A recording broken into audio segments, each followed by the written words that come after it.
Guys, welcome to TFA Files TV. We are back again with the latest gossip. Nyaya dziri kupisa dziri kutenderera pasocial media. Tadzoka zvekare neimwe iri kupisa Yollanda Makaya aisa imwe video iri kutenderera pasocial media achidedzera kuti passenger akamumitisa 8 months pregnant.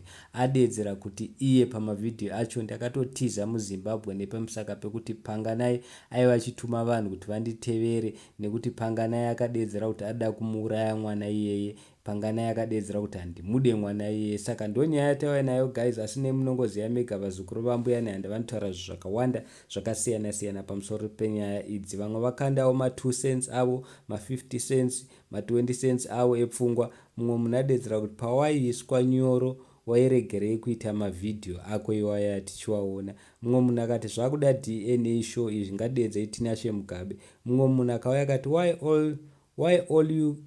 are you all keep on saying this girl? Call her by her name. It's Yollanda Makaya, sister ya Hillary. Put the full information please. Mumwe munhu adedzera kuti musangoti musikana mudedzei nezita rake, tinomuziva. Of which guys zvakambotaurwa nevamwewo vaivadzifambira nyaya dzacho vakati Panganai akamumitisa. Vamwe vanhu vakati ari kunyepa, asi ndochokwadi chazobuda azotaura musikana we, ende hazikanwa kuti ari kupi nekuti ari kutya kuti akataura Panganai nevanhu vake vanomuvinga. Mumwe munhu auya akati I always tell these young ladies to stop gambling with their lives.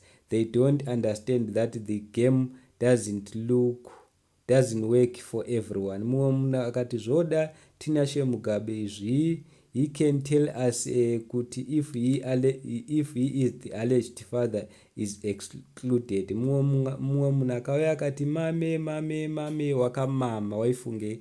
Mumwe munhu akati ndine mubvunzo ukuda kuti tidi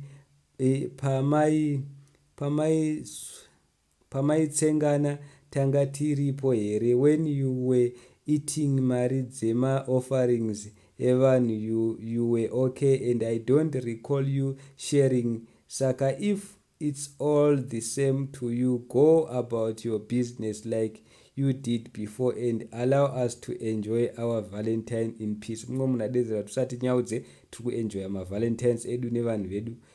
Mumwe munhu akaya akati deal with passion Java ikoko wangu, when you slept with him you knew the results. Hausi mwana mudiki iwewe, you have a 5-year child, so by now you should know better. There is conception and protection. You knew Java was married before you dated him. Don't come here and play victim. Deal with him kwa makasangana.